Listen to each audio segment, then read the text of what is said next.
चार चीजें लिख लें, कागज कलम रखते हैं आप तो लिख लें।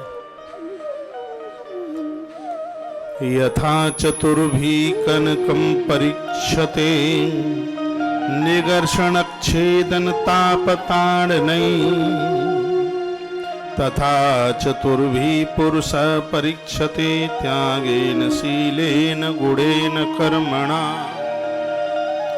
इस श्लोक का अर्थ यह है, जैसे सोने को भट्टी पर चढ़ा दिया जाए तो सोने की परख हो जाती है, ये पीतल है कि सोना है कि तांबा है।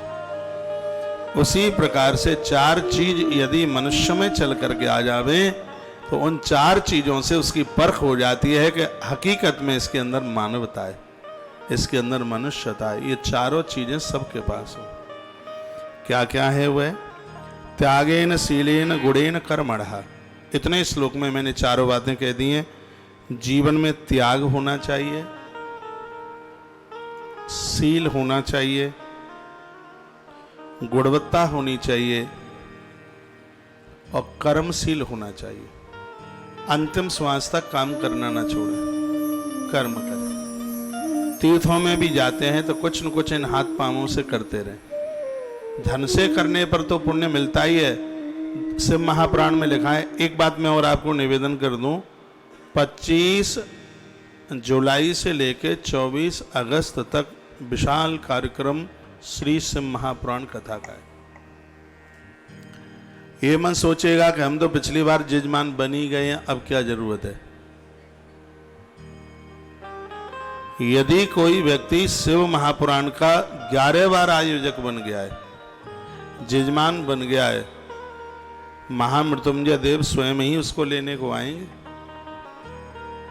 कहीं दिमाग में ये बात आ जावे। 1 महीने की कथा। बीच में इस कोरोना काल में बहुत फोन आए थे, 1.25 लाख अनुष्ठान महामृत्युंजय के लिए। संभव नहीं हो पा रहा था, जितनी व्यवस्था थी उतना किया। सावन का पूरा ये अनुष्ठान गौतीर्थ तुलसी तपोवन गौशाला में है, योग्य ब्राह्मणों के द्वारा है। आपके कई बार क्या खूब फोन आ रहे हैं।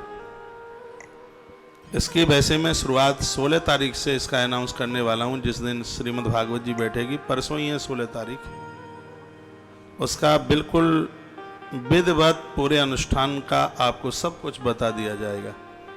भगवान कृपा करे कि अब के बार सावन में आपका आगमन भी हो जाए। पिछले बार तो आ नहीं पाए हैं, कोविड का लॉकडाउन बहुत ज़्यादा था। हमारी सूचना तो गृह मंत्रालय तक पहुंच चुकी थी। काफ़ी कोशिशें भी की गई प्रोग्राम को बंद कराने के लिए, लेकिन परमात्मा की कृपा से आयोजन रुका नहीं, बहुत सफलता को उसने ग्रहण किया है, बहुत सफलता के द्वारा हुआ है। कहीं आपके मन में यह चलता है कि पूरा महीना हमें शंकर के अभिषेक कराने हैं, महामृत्युंजय का जप अनुष्ठान कराना है। चलो देश बहुत बड़ा है, ये तो मैं नहीं कहूँगा कि यहाँ जैसा कहीं नहीं होता होगा, लेकिन ये मैं जरूर कहूँगा कि यहाँ जैसा यहीं होता है। हाँ, बड़े विधि के साथ, बड़े विधान के साथ। जहाँ जब आप पूजा में बैठे, अनुष्ठान में बैठे, तो मन को खुशी मिले, हृदय को खुशी मिले। अब के बार सावन का महीना वृंदावन में होगा। आप चाहेंगे तो सावन के बाद हम कथाओं को विराम दे देंगे, और आप चाहेंगे तो हम सावन के बाद में उपनिषदों की कथा आरंभ कर देंगे। यह आपके ऊपर होगा। आप ऐसे ही जजमान बनकर हल्के हल्के सहयोग करके, क्योंकि आयोजन का बहुत खर्चा होता है। जिन आयोजकों ने कथा कराई है ये उन्हें पता है, बहुत खर्चे होते हैं। आश्रम की तो ऐसी स्थिति है नहीं तो उपनिषदों की कथा सालों साल आश्रम झेल ले, वह तो संभव नहीं हो पाएगा। जैसे आप पुराणों के साथ जुड़े रहे हैं, उपनिषदों की भी बहुत बड़ी महिमा है। उपनिषद सबके द्वारा नहीं होते, क्योंकि पुण्य ही नहीं होते तो होंगे कहां से। तो उपनिषदों की कथा, माइक पे ध्यान। भादों के कृष्ण पक्ष से ही आरंभ से, जिसमें जन्माष्टमी भी पड़ेगी, तो हम उपनिषदों की कथा आरंभ कर देंगे, आप चाहेंगे तो। और आप नहीं चाहेंगे तो 24 अगस्त को प्रोग्राम को विराम दे देंगे। मेरा तो अनुष्ठान 24 जुलाई को ही पूरा हो रहा है। मैंने तो संकल्प लिया था कि भगवान की कृपा से अष्टादश पुराण भगवान को समर्पित करने हैं, गौ माता की कृपा से और परमात्मा की कृपा से इतना बड़ा संकल्प 24 जुलाई गुरु पूर्णिमा को पूरा हो जाएगा। उस दिन भगवान वेदव्यास जी के चरणों में और अपने गुरु महाराज जी के चरणों में। मेरे गुरुजी बहुत अच्छे हैं, उनकी कृपा। सावन में एक आध दिन सूखा भी पड़ जाता है, सावन रोज नहीं बरसता, लेकिन मेरे महाराज जी की कृपा 365 दिन बरसती है। ऊपर का सावन तो घंटा डेढ़ घंटा बरस के रह जाता है, लेकिन यह कृपा 24 घंटे बरसती है। जूना पीठ के परम आचार्य, आज उनका नाम किन से अनभिज्ञ है, उनकी कृपा से सब काम बढ़िया बढ़िया हो रहे हैं, मलूक हो रहे हैं। आशीर्वाद है उनका। आपके मैसेज आना शुरू हो गया है कि हम कथाओं को बंद होने ही नहीं देंगे।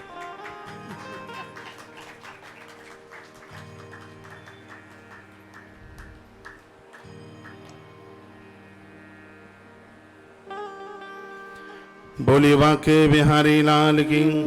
आप लिख रहे हैं कथा का तो नशा हो गया है।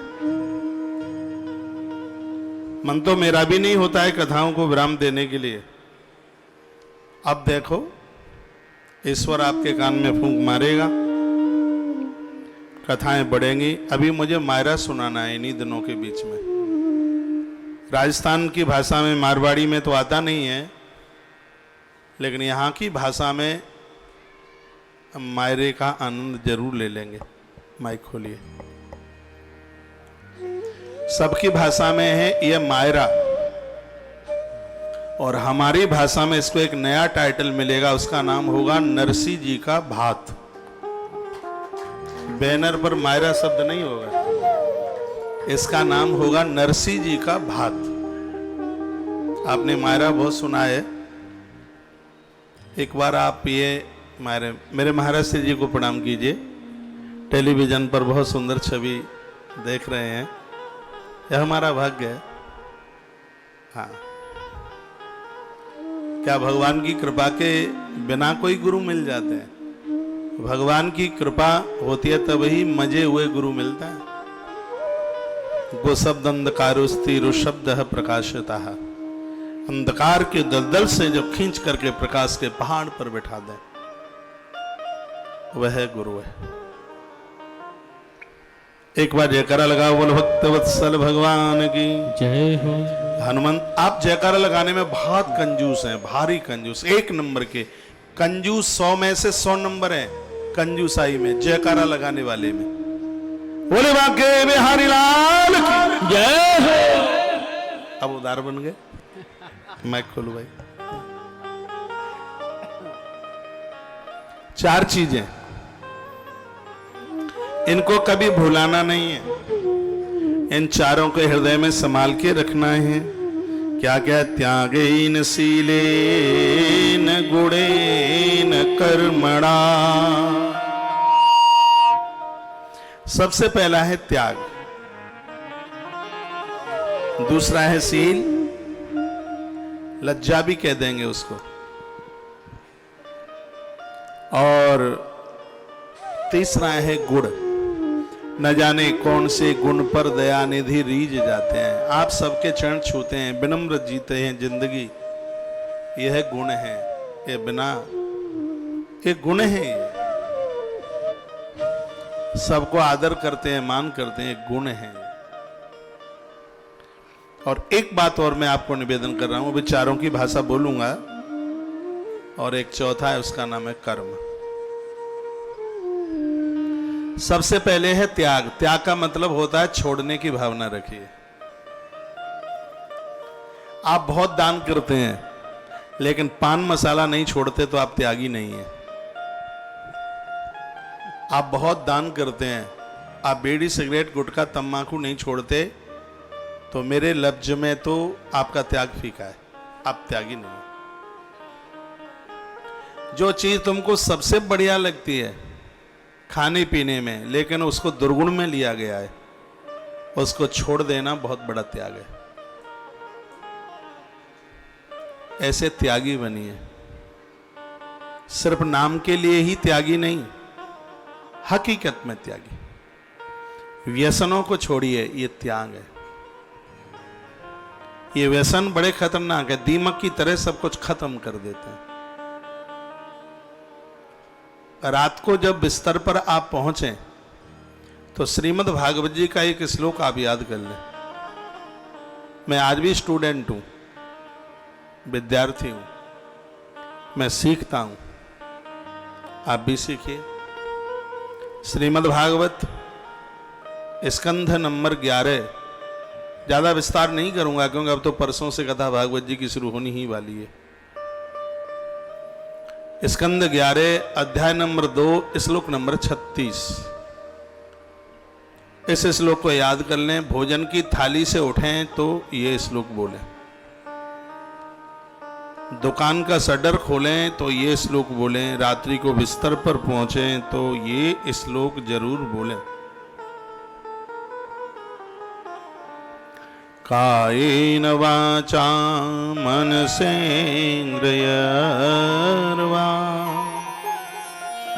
बोध्यात्मना वानुसृजत् करोति यद् सकलं परस्मै नारायणायेति समर्पयेत्। जब आप बिस्तर पर जाएं तो अपने पूरे शरीर से हिसाब मांगें, यही भागवत धर्म है। अपने आप को पूछें कि आज दिन में तुमने कितना अच्छा किया, कितना बढ़िया किया, कोई गलती तो नहीं कर बैठे, किसी के ऊपर क्रोध तो नहीं किया, किसी को गालियां तो नहीं दी, किसी की चोरी तो नहीं की, लफंगागिरी तो नहीं करी। या अपने आप को पूछें, पूरे शरीर से हिसाब मांगो तो आंखों से शुरुआत करो। जैसे किसी मालिक के यहाँ 10 नौकर हों तो वो एक एक से हिसाब मांगता है। आज कितना मुनाफा रहा, कितने कस्टमर आए, कितनी बिक्री हुई, कितनी उसमें इनकम हुई, पूरा हिसाब मांगता है। आप भी बिस्तर पर पहुंचते हुए इस शरीर से हिसाब मांगे, आंखों से शुरुआत करें। इन आंखों ने सुबह जगते समय भगवान की छवि सबसे पहले देखी कि नहीं देखी, ये रात्रि को सोते समय विचार कीजिए। ऐसा सोचते रहोगे तो इन आंखों को आप मालिक का इतना भय लग जाएगा, ये सुबह जगेंगी, आंखें खोलेंगी तो दीवालों पर कृष्ण की तस्वीर को खोज रही होंगी कि भगवान की तस्वीर किधर है। ताली मरी मराई बजाना बिल्कुल।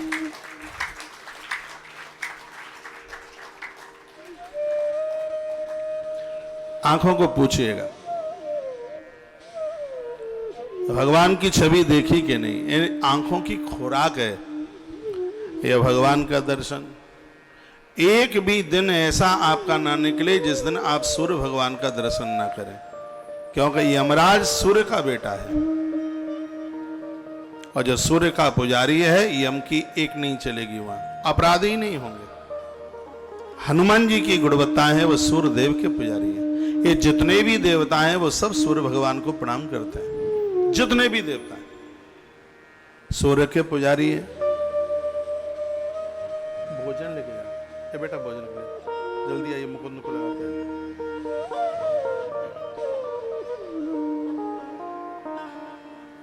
सूर्य भगवान को वंदन करें, प्रणाम करें सूर्य भगवान को। नित्य एक भी दिन ना छूटे। यदि आप नहाए भी नहीं है कोई दिक्कत की बात नहीं है, सूर्य भगवान निकल के आ गए हैं, पीछे चले जाया करो। यहां रुके हैं तो गौशाला, जहां गौ माता का जो क्रीड़ा क्षेत्र है, जहां रात्रि को गैया सोती हैं। यदि किसी को डायबिटीज है और कोई ऐसी बीमारी है, ये मैं बहुत आनंद के साथ कह रहा हूं, सुबह आधा पौना घंटा वहां घूम लिया करो। नहीं भी है तो जीवन में कभी होगी नहीं। वहां गौ माता का रात भर गोबर और गौमूत्र गिरता है वहां पे। वो तो औषधालय है, समझ लो, बिल्कुल एकदम। थोड़ी देर वहां आसन लगा के आप बैठेंगे, आपके फेफड़े मजबूत हो जाएंगे। इतनी बढ़िया जगह है। मैं रोजाना सुबह एक आधा घंटा घूमता हूं। इसलिए घूमता हूं कि भविष्य में कभी डायबिटीज की बीमारी न हो। प्राय वक्ता लोगों को ये बहुत जल्दी होती है, क्योंकि वो 5-5 घंटा बाथरूम रोक के बैठते हैं, प्यास को बुझा करके बैठते हैं, बड़ा कंट्रोल करके बैठना होता है। तो बैठने से ये पनपती है, भूख मारने से ये पनपती है।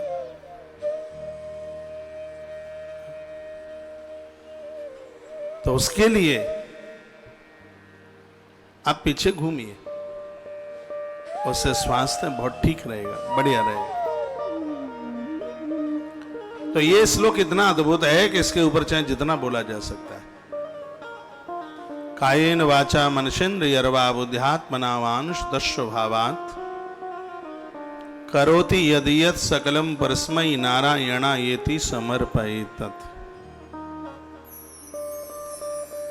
मन वचन और कर्म से भगवान के बन करके रहें, तभी रह पाएंगे जब इस शरीर से हिसाब मांगोगे। हिसाब मांगोगे शरीर से तो यह अपराध नहीं करेगा, नहीं तो शरीर बहुत पाप करता है। इंद्रियां इतनी खतरनाक है, 10 खतरनाक है। और 10 को जिस दिन काबू में कर लोगे, उस दिन दशरथ बनकर परमात्मा को बेटा बना करके प्रकट कर दोगे। हम बहुत छोटे थे तब एक दोहा बोला जाता था, राम राम सब कोई कहे, दशरथ कहे न कोई। एक बार दशरथ कहे, कोटि यज्ञ फल हो। सबरे सीताराम सीताराम राधे श्याम सब कहते हैं, लेकिन दशरथ कहे न कोई। इंद्रियों को वश में करके नहीं कहते। और जिस दिन इंद्रियों को अभी अभी 3 गाड़ियां नई आई हैं और मुझे अभी सड़क पर उन्होंने वहां लगा दी हैं, गैलरी में लगवा दो। बोलो, अन्नपूर्णा रथ 3 तो भंडारे के लिए निकल गए। पता नहीं परमात्मा क्या कराना चाहता है, मालूम ही नहीं। देखो वो इकट्ठी 3 आ रही हैं, खीसला खाली है, जेब खाली है। 3 भंडारे में चालू है इस समय। मेरी तो निगाह घूमती है, अभी मुझे देखिए, बुला दो, यहीं लगवा दो लाइन से। एम्बुलेंस को थोड़ा आगे करा दीजिए। 3 आई हैं पूरी, 2 सफेद रंग की हैं और एक पिस्ता कलर की है शायद, अभी देखी जाएगी। आई है, तो सपना दिख गया है। देखो यहाँ लगाओ, यहाँ लगवाओ इधर। बोलो बांके बिहारी लाल की जय हो। श्री हनुमान जी महाराज की जय हो। जय जय श्री राधे श्री राधे श्री राधे श्याम। थोड़ा आपका ध्यान इधर हो। आज मेरी यात्रा बहुत लंबी है, क्योंकि अब हमारे पास कल का ही दिन रह गया। आप बोर तो नहीं हो रहे हैं? तो यहाँ से इतनी बातें कही जा रही हैं, तो आग्रह पूर्वक हमारा निवेदन तो मान लीजिए, जहाँ भी आप सोते हैं, ये सोचना ही मत गए तो हमारा बेड रूम है, यहाँ भगवान को नहीं लगाएंगे। और वहाँ भगवान को नहीं लगाओगे तो क्या भगवान की दृष्टि से बच जाओगे? कैमरा दिखाओ ये गाड़ियों पे। भगवान की बड़ी कृपा है कि ईश्वर ने वाणी की रक्षा की है। ये देखो, एक घुसाई अंदर, रंग बड़ा अच्छा है इसका। और आगे लाओ, इधर का गेट खोल करके 2 इधर से निकाल लो आगे। इधर का गेट खुलवा लो इधर। बोलो बांके बिहारी लाल की जय हो। श्री हनुमंत बलवंत महाराज की जय हो। जय जय श्री राधे श्री राधे श्री राधे श्याम। प्रातः आप बिस्तरा छोड़ें, आपके कक्ष में जहां भी आप सोते हैं, आपकी आंख सबसे पहले भगवान का दर्शन करे। मोबाइल में टाइम देख के बिस्तरा छोड़ते हो तो मोबाइल पर भगवान की तस्वीर हो। जीव यहां से भगवान का नाम। कुछ भी नहीं आता है तो इतना तो आता होगा, श्री कृष्ण गोविंद हरे। ये पितामह भीष्म के शब्द हैं, किसी जानकार ने कीर्तन बनाया। श्री कृष्ण गोविंद हरे मुरारी, हे नाथ नारायण वासुदेव। यहां से मंगलाचरण में ये पंक्तियां बुलवाई जाती हैं, इनको नित्य बोलिए, आनंद हो जाएगा। कुछ ही दिनों करके देख लो, ऐसा अभ्यास हो जाएगा कि आप इसके बिना फिर आप रह ही नहीं पाएंगे। इतना बड़ा अभ्यास हो जाएगा।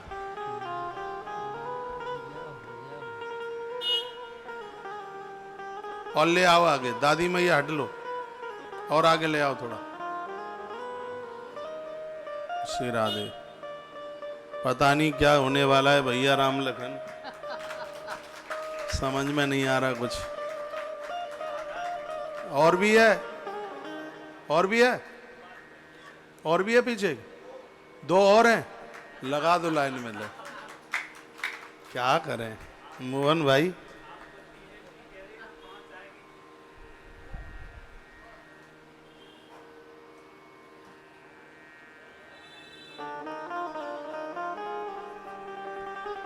हनुमान जी महाराज की जय हो, राधा माधव सरकार की जय हो। जय जय श्री राधे श्री राधे श्री राधेश। आप इधर देखो, ये आज नियम ले लें आप बिल्कुल।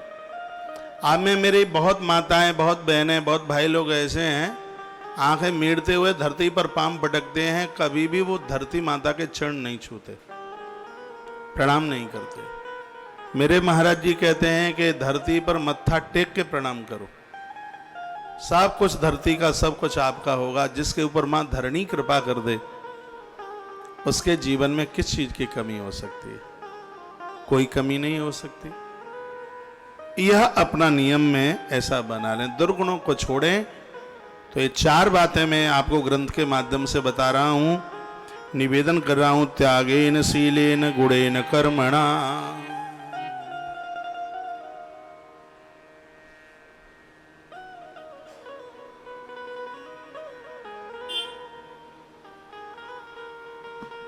अभी और भी है?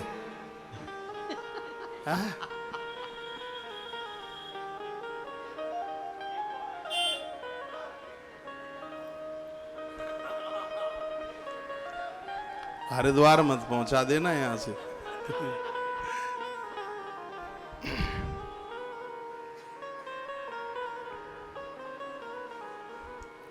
देखिए, त्यागेन शीलेन गुणेन कर्मणा।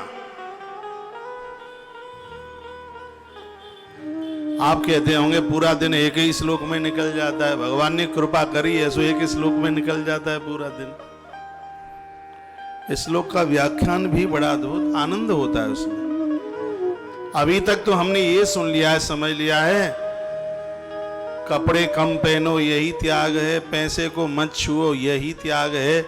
लेकिन आज हमने ये पढ़ लिया है, जिंदगी का सबसे बड़ा त्याग है दुर्गुणों को छोड़ दीजिए, ये सबसे बड़ा त्याग है। कपड़ा तो कम पहनते हैं लेकिन पौआ ज्यादा लगाते हैं, तो ऐसे त्याग का फिर क्या मतलब होगा? शराब पीते हैं और उल्टे पुल्टे काम करते हैं। यह बिल्कुल ठीक नहीं है, ये अच्छा नहीं है, ये बिल्कुल अच्छा नहीं है। त्यागे ना। रोजाना बिस्तर पर पहुंच करके अपना आत्मनिरीक्षण करो। कोई दोस्त तो नहीं पनप रहे हैं अपने अंदर, कोई कमियां तो नहीं आ गई हैं, कोई किसी से हमारे गलत रिश्ते तो नहीं बन गए, गलत संबंध तो नहीं बन गए। इस बात को बहुत ध्यान से, ऐसे लोगों को आज ही छोड़ देना मेरा निवेदन है जो तुम्हारे चरित्र का हनन करने में लगे हो। भले ही वो दूर क्यों न बैठे हों, 7 समुद्र पार। चरित्र का हनन सिर्फ छूने से ही नहीं होता, चरित्र का हनन सुनने से भी होता है और स्मरण करने से भी होता है। तो इस ग्रंथ ने, ब्रह्मांड पुराण, मुझे एक बात से इतना बढ़िया लगा, चरित्र के लिए जितनी बातें इस ग्रंथ ने कही हैं उतनी बातें कोई और दूसरा ग्रंथ नहीं कह पाया। इसलिए मुझे बहुत मलूक लगा। कितना प्यारा शब्द है, त्यागेनः। आप दुर्गुणों को भी छोड़ते हैं, हम दुर्गुणों को छोड़ते हैं, तभी हम पक्के त्यागी हैं। सील, हमें लज्जा हो।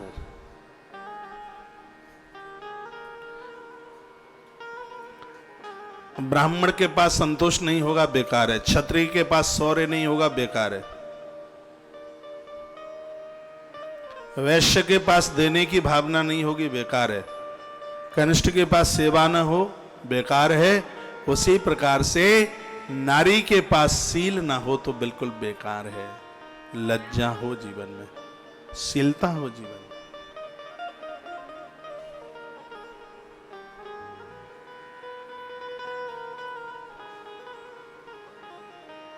और अगली बात है जिसका नाम है गुण। भगवान को वस्तुएं प्रिय नहीं है, परमात्मा को भक्त का गुण प्रिय। न जाने कौन से गुण पर दयानिधि रीझ जाते हैं। पता नहीं उन्हें कौन सा हमारा गुण भा जाए, उन्हें अच्छा लग जाए और उसी पर वो प्रसन्न हो जाए, पता नहीं। न जाने कौन से गुण पर दयानिधि रीझ जाते हैं। न जाने कौन से गुण पर दयानिधि रीझ जाते हैं। यही सब वेद कहते हैं, यही सब वेद कहते हैं, यही सब संत गाते हैं, यही सब वेद कहते हैं, यही सब संत गाते हैं। ओ जाने कौन से गुण पर दयानिधि रीझ जाते हैं। न जाने कौन से गुण पर दयानिधि रीझ जाते हैं। बोलो भक्त वत्सल भगवान की जय हो, श्री हनुमंत बलवंत महाराज की जय हो। अपने अंदर अच्छे गुण रखिए, भोर में जगिए, सबको राम राम कीजिए, विनम्र रहिए, लड़िए मत, क्रोध मत कीजिए, सब गुणों में आता है। व्यक्ति के अंदर, सबके अंदर गुण होते हैं, ऐसी बात नहीं है। ऐसा कोई नहीं है जिसके अंदर गुण, ईश्वर को प्राप्त करने के लिए उसके पास गुण ना हो, सबके पास होता है। तो हम गुणों को धारण करें और ये अच्छे लोगों का संग करने से गुण प्राप्त हो जाता है। कहते नहीं वो व्यक्ति तो बड़ा गुणवान है, उसकी शीलता है, उसका समर्पण है, इन सब चीज़ों की वजह से उस व्यक्ति की महिमा बढ़ती है। और एक बहुत मोस्ट बात कह रहा हूँ, शायद ये चारों बातें आपने लिख ली होंगी, और नहीं लिखी हैं तो मुझे लगेगा कि आपका मेमोरी कार्ड इतना तगड़ा है कि सुनते ही आपको याद हो जाता है। चौथी बात है वह है कर्मणा, काम करने की क्षमता। नित्य कीजिए, एक भी दिन मत चूकिए, रोज करिए। किसी के भरोसे मत बैठे रहिए। 10-20 साल जिंदगी ज्यादा जी लेंगे यदि इससे कुछ टहल करते रहें। टहल जानते हो? टहल, हाँ, काम धाम को टहल कहते हैं, देसी शब्द है। देसी चीजें बहुत अच्छी लगती हैं, तो टहल करते रहेंगे, काम धाम करते रहेंगे तो अंजर पंजर ठीक ठाक से चलता रहेगा और आयु भी दीर्घ होगी, लंबी आयु होगी। तो इन चार बातों को मैंने आपके बीच में अति प्रसन्नता के साथ में रखा गया है। ये चार चीजें समाज में हमारी पहचान करा देंगे।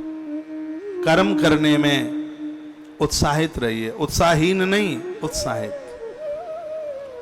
थकान तो उनको होती है जो कुछ करते ही नहीं है, जो करते हैं उनको कभी भी थकान नहीं हो सकती।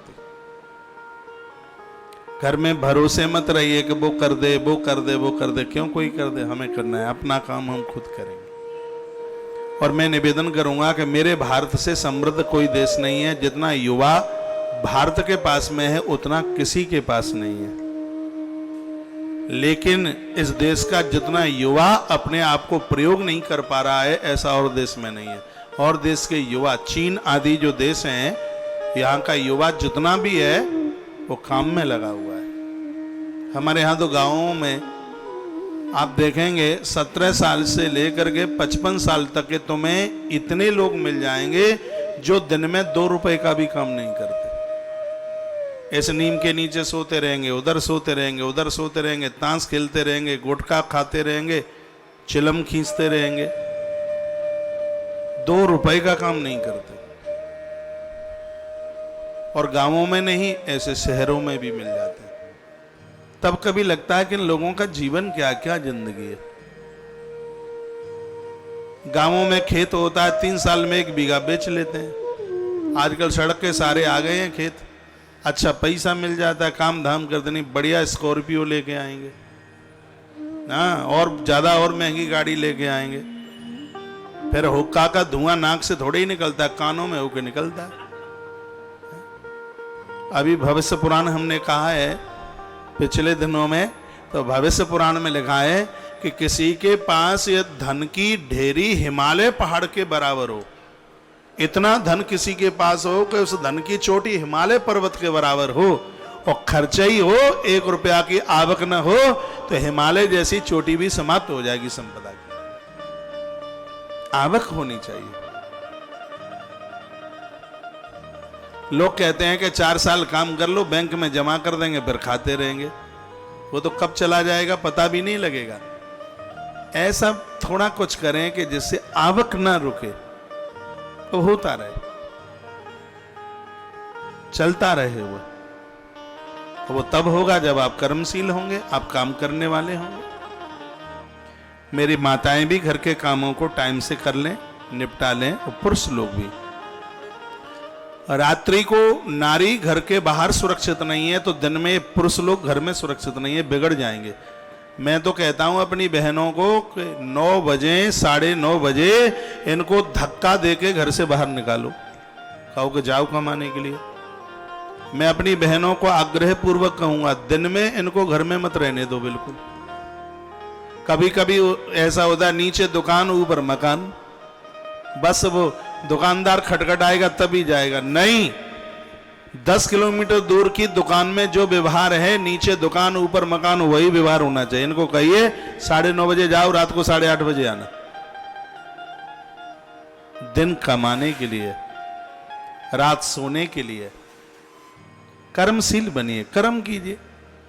देखिए उत्थान कैसे नहीं होता, तरक्की कैसे नहीं होती है, आपको ऊंचाइयां मिलेंगी। कीजिए, काम करने से मुंह मत मोड़िए। ये 4 सूत्र कितने प्यारे हैं। त्यागेन शीलेन गुणेन कर्मणा। सोने की तरह उसकी वैल्यू बढ़ जाती है। सोना भट्टी पर चढ़ता है, उसमें चमक आती है, नकली असली का पता लगता है। और जिस पुरुष के अंदर, जिस नारी के अंदर ये चारों चीजें हैं, भैया वो नकली नहीं है, वो असली है। याद रखिएगा, 4 सूत्र भूलिएगा मत। क्या क्या? त्यागेन शीलेन गुणेन कर्मणा। त्याग, शील, गुण और कर्म, यह चारों के चारों बड़े अद्भुत है। एक बार जयकारा लगाइए, बोले बांके बिहारी लाल की जय हो। ये कूलर के आगे इतनी कुर्सियां लगा ली हैं कि हवा हमारे पास ही रहे और किसी के पास चली ना जाए। थोड़ा कूलर का रास्ता खाली कर दो। हाँ, ये 2 कुर्सियां लगी हैं आगे, थोड़ा थोड़ा कर दो। इधर आ जाओ, थोड़ा ऐसे आ जाओ। बड़े बड़े कूलर हैं, 18 फीट में घूमते हैं ये। जय श्री राधे। ले ले बेटा। ये एक और बैठे हैं फोगदे दास, इनको उठाओ और करो दा, और थोड़ा दा। जय श्री राधे। और कैसे हैं आप? बैठो बैठो, जगह दो इनको बैठने को।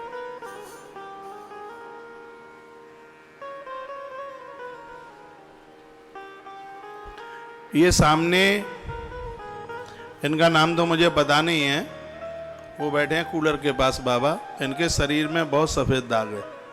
खड़े हो जाइए, थोड़ा आगे आओ, आगे आ जाओ। इनको काया कष्ट बहुत ज्यादा है। दिन में इधर उधर घूमते होंगे। तुलसी वन आश्रम का प्रसाद, आओ और आगे जाओ। कल मैं उधर बंदरों की सेवा के लिए जा रहा था, तो ये मुझे कहीं सामने ही मिल गए। मैंने इनको उस दिन डॉक्टर साहब से दवाई लेते हुए देखा, तो मैंने इन्हें पूछा कि तुम्हें कुछ फायदा मिला है? तो ये मुझे बोलते हैं कि मैं भी दुनिया में दवाई के लिए घूमा हूं, लेकिन इस दवाई ने इतना काट किया है कि मेरे शरीर में जितनी ये खुजली थी, खुजली बिल्कुल बंद हो गई है। अब मुझे लग रहा है कि सफेद चमड़ी है वो लालिमा लेने को तैयार है। बहुत ज्यादा भयंकर है इनको।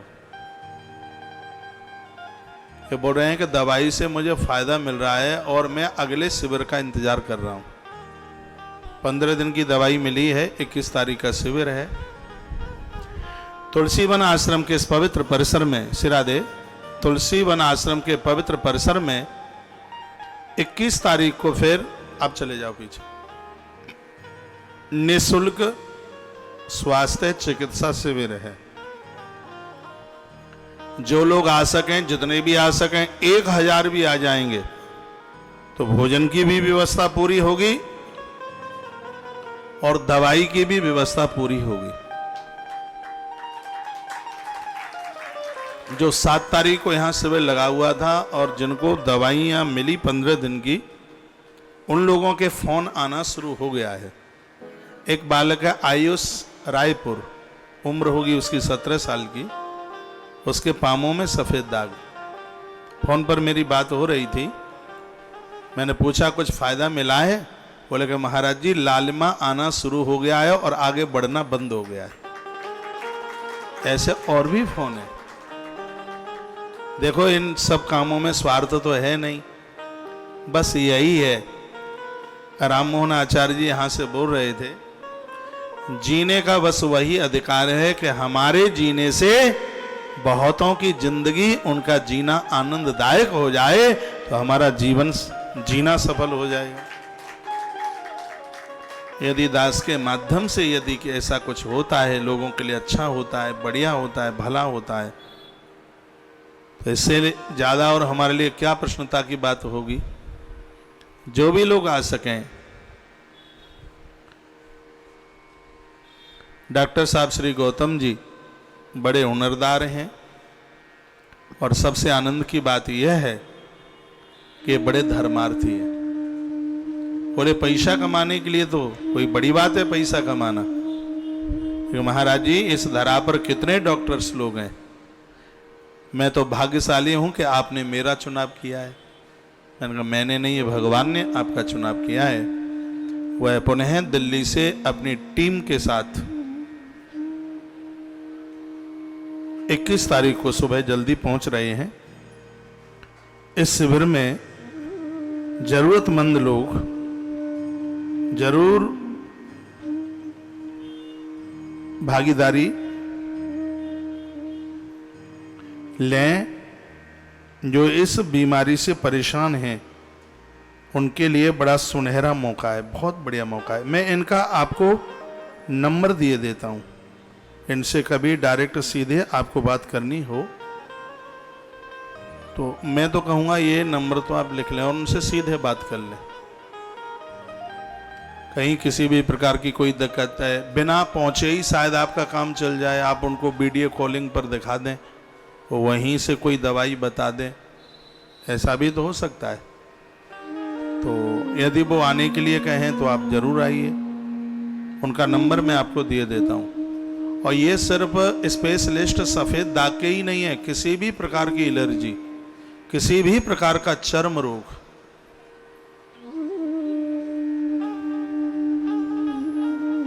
इनके लिए तो एक वरदान साबित हो गया। ये बात कहकर मैं उनकी अतिशयोक्ति नहीं कर रहा हूं, बड़ाई, ये हुनर उनके पास है। आज ही उनको बात कर लें, उन्होंने बोल देना कि महाराज श्री जी ने आपका नंबर हमें दिया है।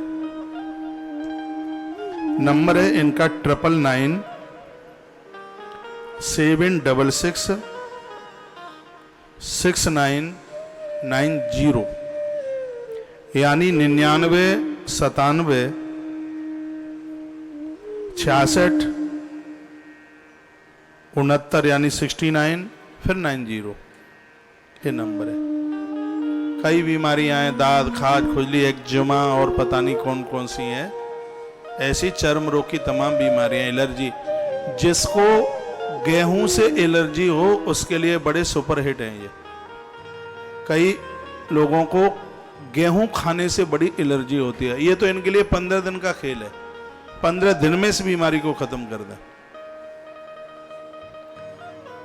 और भी तमाम वो स्पेशलिस्ट हैं, ये नंबर आप अपने पास रख लीजिए, 99 97 66 6990। इनका नाम है डॉक्टर MP गौतम। ये या इस समय दिल्ली होंगे या मथुरा में होंगे, दोनों जगह उनके हॉस्पिटल हैं।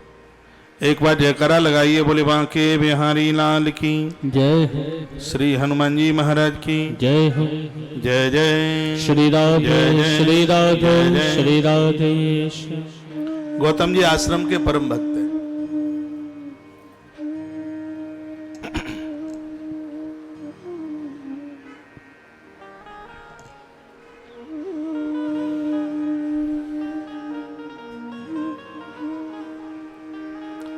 चार बातें आपके बीच में रखी गई हैं और हमें विश्वास है कि इन चारों बातों को जीवन में बिल्कुल उतारा जाएगा। कर्म के बिना न रहें। आप सब अपने आप को पूछिए, क्या रोजाना काम करते हैं, मेहनत करते हैं? घर की रोटियां फ्री की बैठ के तो नहीं खाते हैं, ये पूछना अपने आप को। कुआं खोद करके पानी पीने की जरूरत है। आइए, ब्रह्मांड पुराण के माध्यम से कथा भगवान के अवतारों की आरंभ होती है।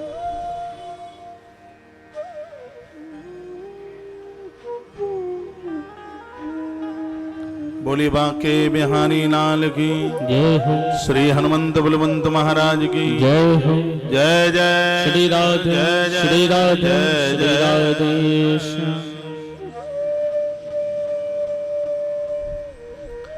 इंद्र की बेटी जयंती को साथ में लेकर के 10 वर्ष के लिए शुक्राचार्य जी चले गए। ये आपने सुना है बहुत विस्तार पूर्वक।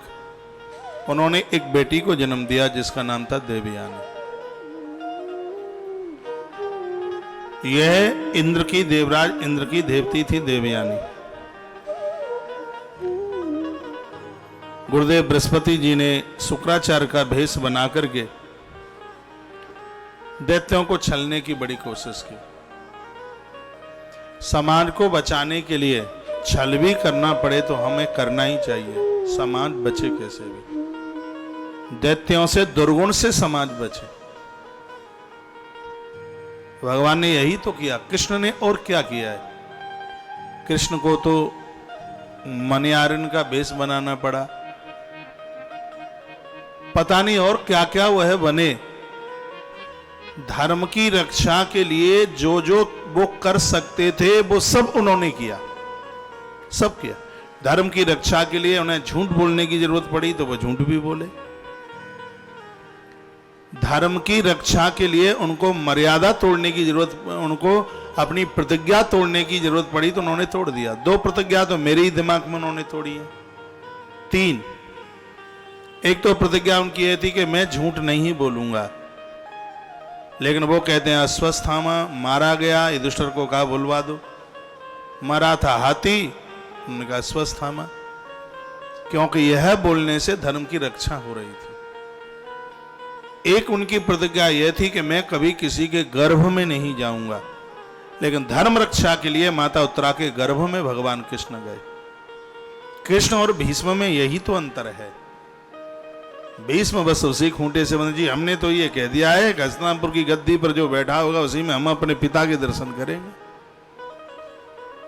तो ऐसी प्रतिज्ञा जो अधर्म को बढ़ाए, ऐसी प्रतिज्ञा जो अन्याय को बढ़ाए, ऐसी प्रतिज्ञा को तत्काल तोड़ देना चाहिए। ये संदेश इस भावी ग्रंथ का है, इसके दर्शन कर लो एक बार आप।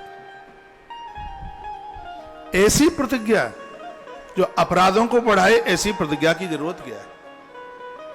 ऐसी प्रतिज्ञा जो अन्याय को बढ़ाए, उस प्रतिज्ञा की जरूरत क्या है? ऐसी प्रतिज्ञा जो अंधकार को बढ़ा रही है, ऐसी प्रतिज्ञा। तो भगवान ने ये प्रतिज्ञा तोड़ी और गर्भ में पहुंच करके उन्होंने एक भक्त की रक्षा की, और उस भक्त की रक्षा करना जरूरी था, भले ही प्रतिज्ञा टूटी है। प्रतिज्ञा तोड़ कर गए और वो उत्तरा के गर्भ में नहीं जाते तो हमारे और आपके सामने भागवत जी कैसे प्रकट होती? धन्य है वो परीक्षित महाराज, उनकी वजह से ही तो भागवत जी हमारे मध्य में आई है। बेटा ये सब बोल दिया है। औरैया कानपुर, हमारी एक टीम उधर है, शास्त्री जी उधर गए हैं। एटा, औरैया, पोखराया, इटावा, कानपुर, उधर के जो भी भक्त हैं और उनका सहयोग आश्रम तक नहीं पहुंच पा रहा है, तो नंबर यहाँ से उन्होंने बता दिया है आचार्य राममोहन शास्त्री जी ने, और जिनको नहीं पता है तो आश्रम के नंबर पर कॉल करके उनका नंबर आप ले सकते हैं। जो बैंक तक नहीं जा सकते हैं वह अपनी राशि इस माध्यम से जमा कर सकते हैं। और आग्रह पूर्वक एक बात मैं और निवेदन करना चाहूँगा, जो बैंक नहीं जा पा रहे हैं और उनके पास कई सेवाओं के पैसे इकट्ठे हो गए हैं, एक वस्त्र में बांधकर गांठ बांध करके रख दो उसको, कोई दोष नहीं लगेगा। समझ लो कि आपके निकल गए पैसे, और जब भी वृंदावन आना हो तब लेकर के आ जाइए यहाँ तक, बहुत बढ़िया रहेगा, अच्छा हिसाब है। और जो बैंक तक जा सकते हैं तो बैंक जाएं जरूर। देखो कितने खर्चे हैं, एक ये खड़ी है, एक खड़ी है, एक और खड़ी है, अरे ये और आ गई है पीले रंग की है, एक और इधर खड़ी है, 1 2 3 4। आप बेटियों को तो मानते होंगे, कन्याओं को मानते हैं? एक हमने अनाउंस किया था कि आने वाले समय में बेटियों के लिए किताबों की, उनकी पढ़ाई के लिए वस्त्रों की, उनकी यूनिफॉर्म की व्यवस्था करेंगे। अब जुलाई आ गई है, स्कूल खुल रहे हैं, बेटियों ने स्कूल जाना अब शुरू कर रही हैं, शुरू कर दिया है, तो उनकी व्यवस्था के लिए देखो जो कहा वह किया है। उनके लिए ये गाड़ी आ गई है पीली, एक पैसा नहीं लगेगा, ये गाड़ी उनको स्कूल भेजेगी। एक बार दर्शन तो कर लो पीछे, देखा भाई ये पीछे रखिए भोपाल जी, तो कर लो अपनी नवरात्रा सफल। हाँ ये पीछे खड़ी है, पास से दिखाओ इसे, मुझे दिख ही नहीं रही है यहां से।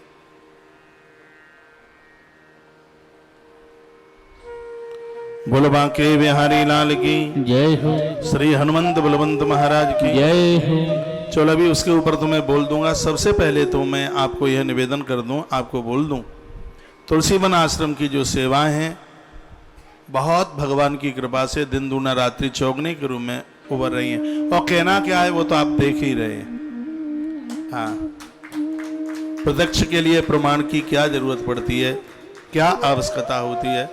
एक छोटी सी संस्था जिसका पेड़ अभी लगाया ही गया है, छोटी सी है क्या, यहाँ तो बड़े धुरंधर लोग रहते हैं वृंदावन में, छोटी सी है, हमें कुछ ऐसा तो मिला नहीं है कहीं से, सब यहीं से सब कुछ प्लेटफार्म तैयार किया है, ऐसा तो है नहीं कि हम किसी के उत्तराधिकारी बनकर और किसी की संस्थान को संभाल रहे हैं। ये संस्थान हाथों से गठन किया है, हाथों से उस पर सिग्नेचर किए हैं, दिन रात मेहनत की है, भगवान की कृपा का अनुभव किया है और यह कार्य तब आगे के लिए बढ़ रहा है। सब लोग उत्साहित हैं, आप लोग जुड़े हुए हैं। मैं आपको यह निवेदन कर दूं कि मैंने 24 तारीख तक भंडारे की 10 गाड़ियां चलाने का व्यासपीठ से वायदा किया है और 24 आने वाली है। ये मेरा वायदा झूठा ना हो जाए। 10 गाड़ियों के लिए बोला है और 4 साल में तो सैकड़ों गाड़ियां होंगी। हाँ, जैसे जैसे फंड की व्यवस्था होगी और हम इस अन्न की व्यवस्था को, भंडारे की व्यवस्था को भगवान की कृपा से आगे के लिए पूरी कोशिश में रहेंगे। हर व्यक्ति को एक शौक होता है, खाने का शौक तो है नहीं, खिलाने का शौक जरूर है। यदि आश्रम के कोई कार्यकर्ता मुझे सुन पा रहे हों तो महिंद्रा से जितने भी भक्त लोग आए हैं, भाई लोग आए हैं, उनको पानी पिलाया जाए ऑफिस में बिठा के। राजेश जी आप अंदर पहुंच जाइए, जल वगैरह ले लें। आप थोड़ा सा इधर देखें,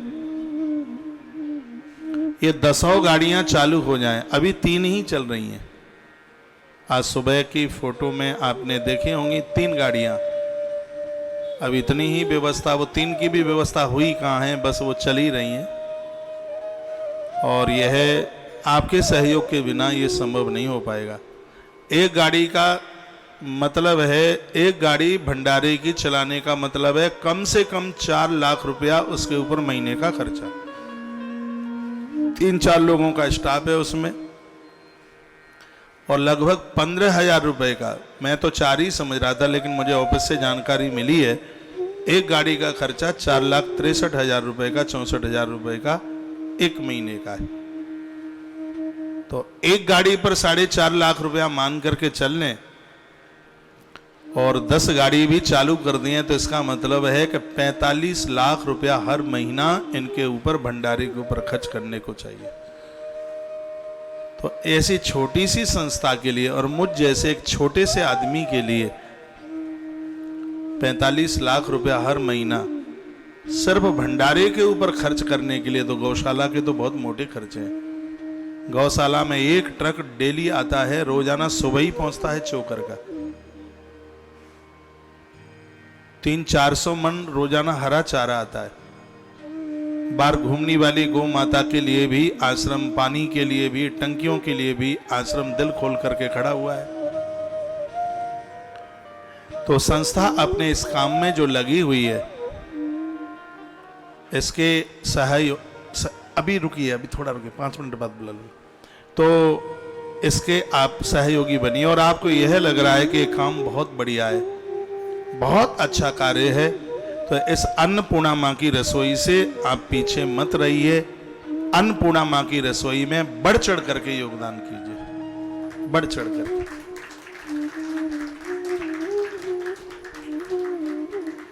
नवरात्रा का समय चल रहा है, ये गाड़ी आ गई है पीली कन्याओं के लिए, बेटियों के लिए, तो अब ये आ गई है तो ये लौट करके ना जाए। हाँ,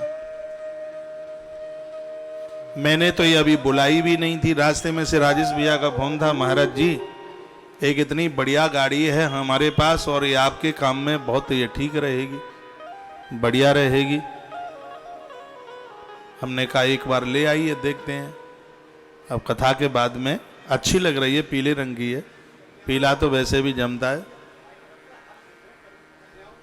कन्याओं के लिए स्कूल में बिल्कुल फ्री, यहाँ तो सब व्यवस्थाएं फ्री की हैं, यहाँ तो सब निःशुल्क हैं और आपको लग रहा है कि काम बढ़िया है तो इसमें सहयोगी आप जरूर बनिएगा। इसमें एक छोटी सी आहुति डालकर ये गाड़ी बेटियों के लिए आज ही हो जाएगी, कल की इसमें जरूरत ही नहीं पड़ेगी। इसको आप एक कितना बोल दें, 2100 रुपए की आहुति डाल दें, ये बेटियों के नाम होगी, समझ लो क्या है। हाँ, और मुझे लगता है एक बेटी के विवाह करने का सौभाग्य आप कमा लेंगे, क्योंकि इस गाड़ी में बैठ करके बेटियां स्कूल जाएंगी, वो साक्षर बनेंगी।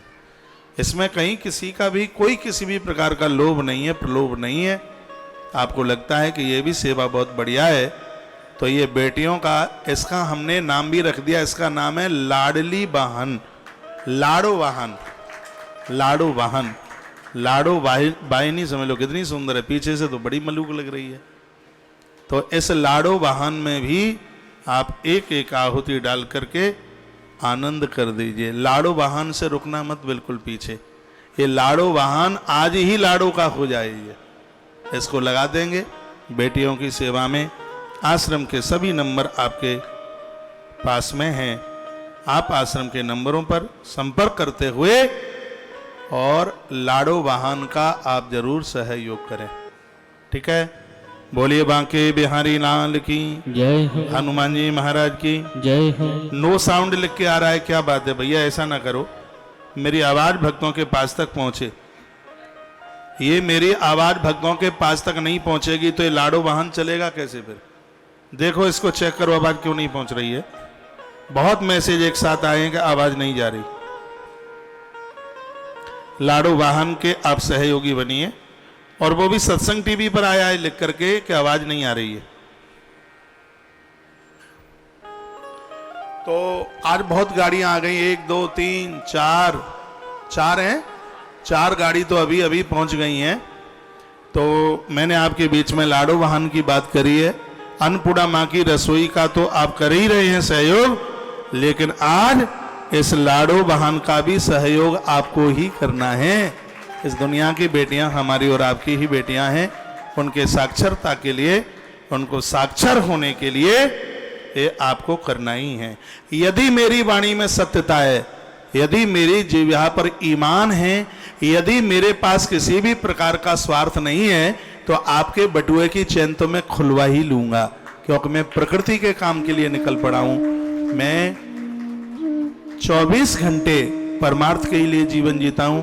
मेरे पास अपने लिए ना कोई मिनट है ना कोई क्षण है, अपने लिए जीवन इतना जीता हूं जितनी देर में नहाता हूं। नित्य की क्रिया, मलमूत्र का विसर्जन, बस मेरे लिए मेरा टाइम बस उतना ही है, वो भी लिमिट है।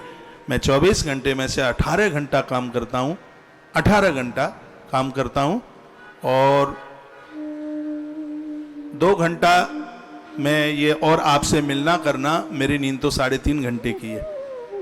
1-2 घंटा वो अपना रोज का पूजा पाठ है, लेकिन मुझे मेहनत 18 घंटा रोज करनी ही है। इतने के बिना काम चलेगा नहीं। जो संस्था 100 गाड़ियां सिर्फ भंडारे में ही चलाए, तो उसके लिए तो दिन रात काम करने की जरूरत पड़ेगी, बहुत मेहनत करनी होगी। प्लेटफार्म तैयार किया है, ये तो आने वाले समय में ये प्रकृति बताएगी ये क्या किया है। देखो ये तीनों गाड़ियां जो भंडारे की रोज निकल रही है, उनका दर्शन कर लीजिएगा। ये आप अच्छा लग रहा है, सकुन लग रहा है, बढ़िया लग रहा है। लाडो वाहन में सहयोग करते हुए एक 2100 रुपए की आप आहुति डालते हुए लाडो वाहन को आज लाडली के नाम ही कर दीजिए। आश्रम के सभी नंबर चालू हैं, गाड़ी घूम रही है चक्कर लगा करके टेलीविजन में।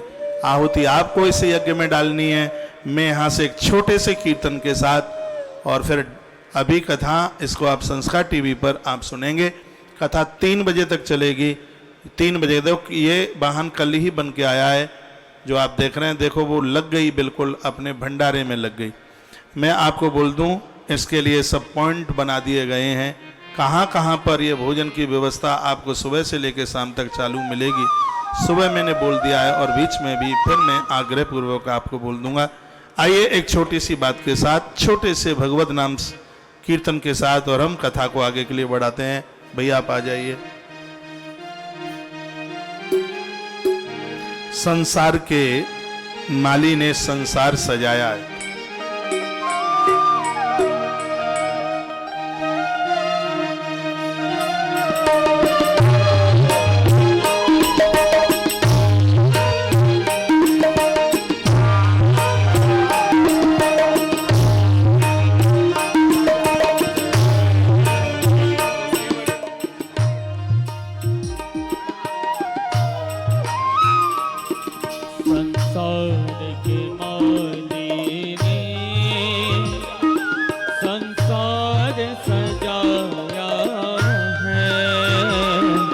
संसार के माली ने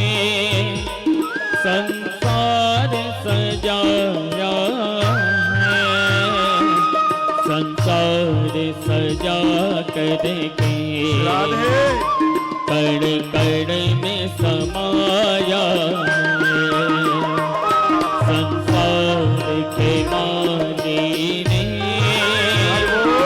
संसार सजाया है।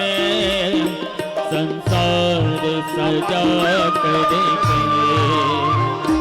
कण कण में समाया है। एक मिनट, महिंद्रा से भैया श्री राजेश जी आए हैं और वहाँ की बहुत बड़ी व्यवस्था संभाले हैं। सुपरस्टार समझ लो महिंद्रा का उन्हें। और वो कहते हैं कि महाराज जी, इस लाडली सेवा में, लाडली शिक्षा में, बेटियों की पढ़ाई में मैं अपनी तरफ से हर महीना के साल हर महीने 1100 रुपए का सहयोग करूंगा। बहुत बहुत धन्यवाद भाई राजेश शर्मा जी के लिए। आपके बहुत अच्छे विचार हैं, आपके बहुत नेक विचार हैं। अभी तो मैं देखूंगा ना कि इस गाड़ी में कितना बड़ा कंसेशन आप देते हैं, कितनी बड़ी छूट देते हैं। आप बैठिए, जल पीजिए, भोजन कर लीजिए। संसार के माली संसार सजाया है। संसार सजा करके कण कण में समाया है। संसार के माली ने संसार सजाया है। संसार सजा करके कण कण में समाया है।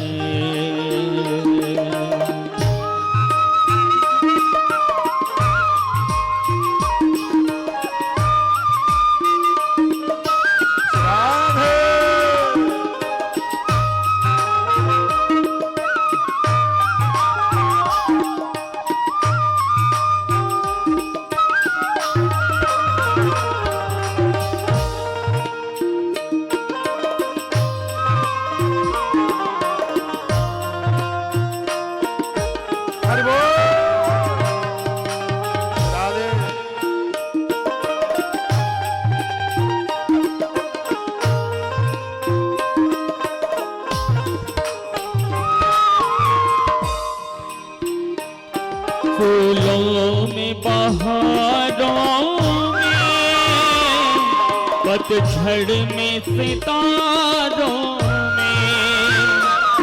फूलों में बहारों में, पतझड़ में सितारों में। तेरा रूप झलकता है संगीत तरानों में। भगतों की गुंजन में ऐसा गीत सुनाया है। संसार सजा करके संसार सजाया है। संसार के माली ने संसार सजाया है। संसार सजा करके कण कण में समाया है।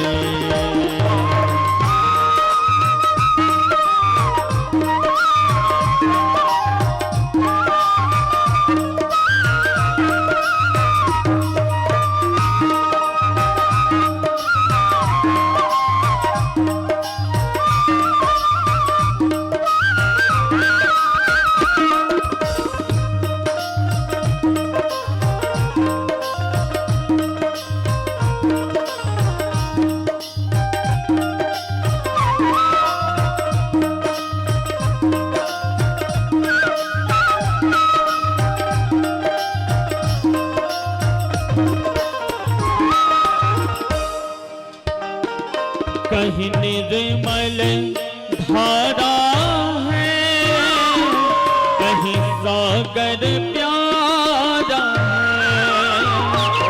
कहीं निर्मल धारा है, कहीं सागर प्यारा है, महताब में ठंडक है, कहीं दूर किनारा है।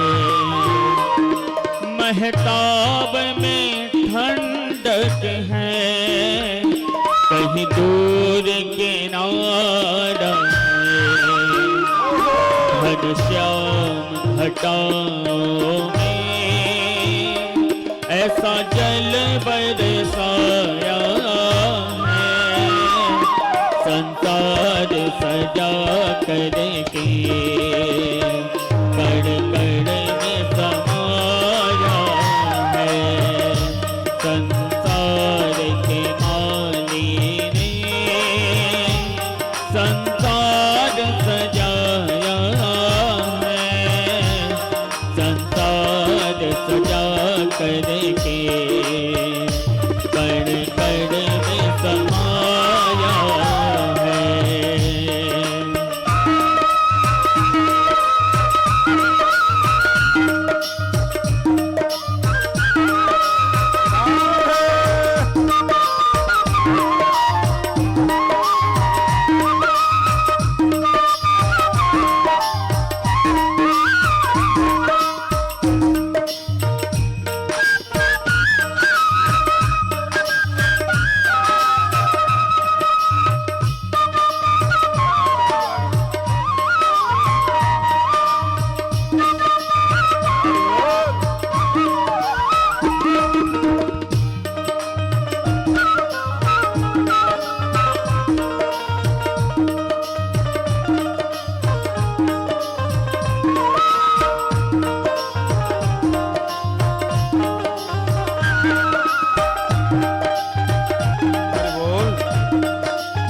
हरि बोल।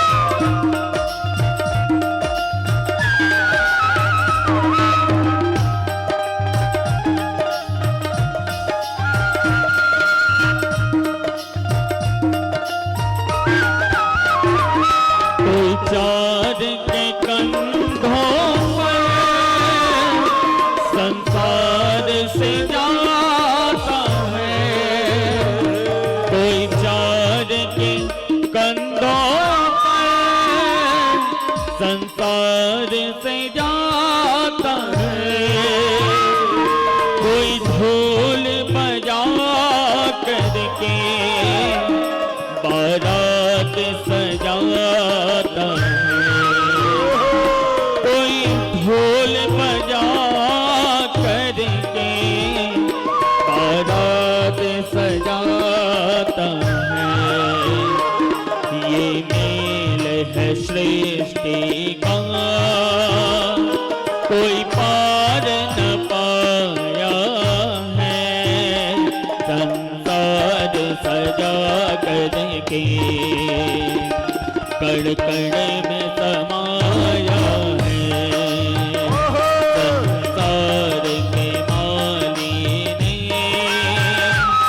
संसार सजाया है, संसार सजा करके कण कण में समाया है।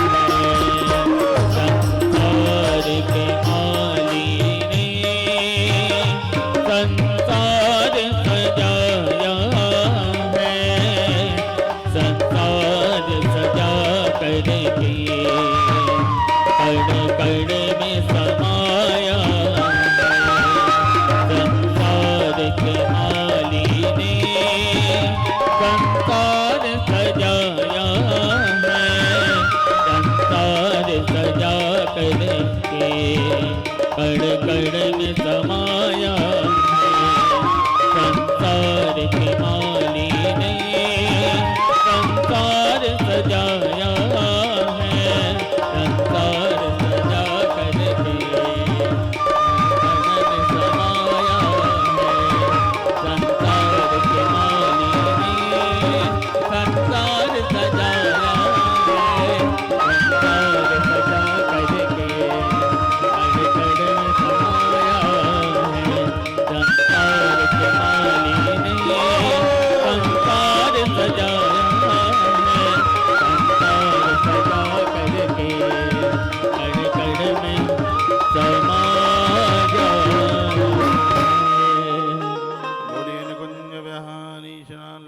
की जय हो, शंकर भगवान की जय हो, जगदम्बे माता की जय हो। जय जय श्री राधे श्री राधे श्री राधे श्याम।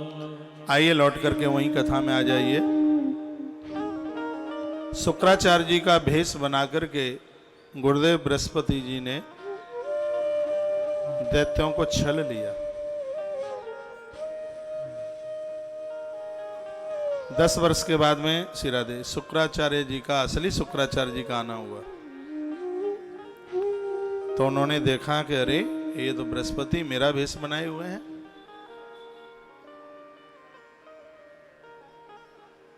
शुक्राचार्य जी दैत्यों से बोले कि ये नकली तुम्हारा गुरु है, असली गुरु तो मैं हूं। दैत्यों ने बोला हम तुम्हें जानते भी नहीं, हमारे गुरुजी तो यही है और हम इन्हीं की बात मानेंगे। वंचितावत यूयम्बई मई शक्ति तु दानवा श्रुत्वा तथा ब्रुवाणम तम संभ्रांता दितजास्ततः। किम कर्तव्य मूढ़ हो रहे थे निशाचर राक्षस, और ये ऐसा क्यों किया गुरुदेव बृहस्पति जी ने, अब ये सुन लीजिए आप। जब शुक्राचार्य जी का अपमान हुआ तो उसी समय शुक्राचार्य जी ने, बहुत ध्यान से सुनेंगे, उसी समय शुक्राचार्य जी ने इन दैत्यों को श्राप दे दिया। और क्या कहा श्राप देकर, तुम संख्या में भले ही कितने भी हो जाना, तुमने मेरा अपमान किया है, इसलिए तुम्हें मेरा श्राप है कि तुम हमेशा हमेशा इन देवताओं के सामने पराजित ही होते रहोगे। इतने बड़े तपस्वी थे, इस श्राप की वजह से ये सब काम बृहस्पति ने करा दिया। यही नीति कृष्ण की है, भगवान श्री कृष्ण की। भगवान श्री कृष्ण ने दुर्योधन को क्यों ऐसा बोल दिया कि एक तरफ मैं निहत्ता और दूसरी तरफ पूरी सेना, नारायणी सेना और बलराम जी, और दुर्योधन उसमें राजी हो गया। लेकिन कृष्ण की नीति देखिए, जब उस महाभारत के युद्ध में कुरुक्षेत्र के मैदान में केंद्र बिंदु पर गोविंद खड़े हैं, तो वो जानते हैं कि बलराम जी का सामना कौन करेगा, काल का देवता है, काल को कौन परास्त करेगा। तो कृष्ण रथ से नीचे उतर के आए और आगे बोले, कहा दादा, कृष्ण दाऊ को दादा ही कहते थे, दादा ने एक जरूरी काम है, ने सुन लो। बलराम जी ने कहा द्वारका में सुनेंगे, अभी यहां युद्ध की तैयारी हो चुकी है। कहा नहीं दादा, जरूरी काम है। सो बलराम जी रथ से नीचे उतर के आए। सुनना ध्यान से, भगवान कृष्ण को कहने लगे, क्या बोलता है बता। का कान में कहूंगा, कोई सुन ना ले। सो कृष्ण दाऊ दादा के कान में 20 मिनट तक कान में मुंह लगाए रहे, लेकिन कुछ बोलते नहीं। बलराम जी ने कहा बोलता क्यों नहीं है, देर हो रही है। कृष्ण बोले क्या बोलूं, ठंड इतनी पड़ रही है, शिविर में रजाई की कमी है भी तो उसमें रुई नहीं है, ये बता दो बाजार में रुई का क्या भाव है। बलराम जी ने कहा तू सुधरेगा थोड़े ही, मुझे युद्ध में रुई का भाव पूछता है। बलराम जी चले और दुर्योधन देख रहा था। दुर्योधन ने पूछा आप इतनी देर तक क्या बात कर रहे थे। बलराम जी ने कहा अरे ये नटखट है, ये तो बदलेगा ही नहीं, मुझे पूछता है कि बाजार में रुई का क्या भाव है। दुर्योधन ने कहा ये बलराम ज्यादा चतुरा मत बनना, ज्यादा होशियारी मत दिखाना, दोनों भाई मिलकर के एक हो गए, मेरी पराजय कराना चाहते हो, ना मुझे तुम्हारी जरूरत है ना तुम्हारी सेना की जरूरत, चले जाइए यहां से। बलराम जी ने शीघ्र ही कह दिया अरे तूने मेरा इतना अपमान किया, मैं तुझे श्राप देता हूं कि इस युद्ध में तुझे पराजय का मुंह देखना ही पड़ेगा।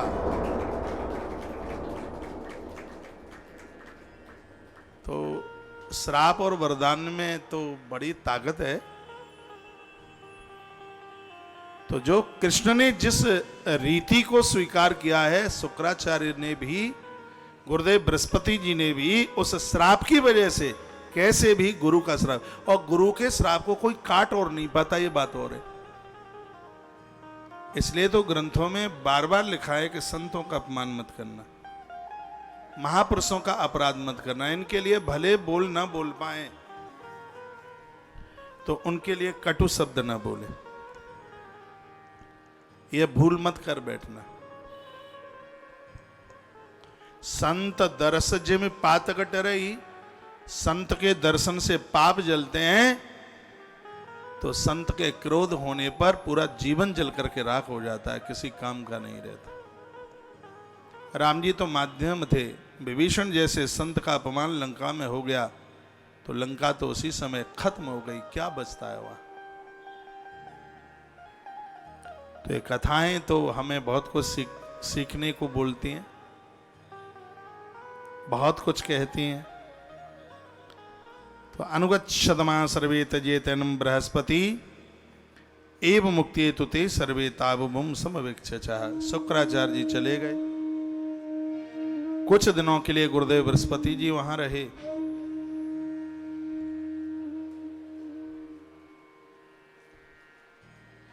और एक दिन बृहस्पति जी भी वहां से किनारा कर गए, चले गए बृहस्पति जी। इति व्याहृतो तान काव्यो जगामा थे तागतम सप्ताहसांसुराज्ञा काव्य न तो बृहस्पति। बृहस्पति जी को तो पता लग ही गया कि श्राप मिल गया इन्हें, हमारा काम बन गया। तो गुरुदेव बृहस्पति जी तो वहां से चले गए। अब दैत्य बड़े परेशान थे, बौखला रहे थे बहुत ज्यादा दैत्य। गुरुदेव शुक्राचार्य जी के चरणों में वंदन किया, प्रणाम किया।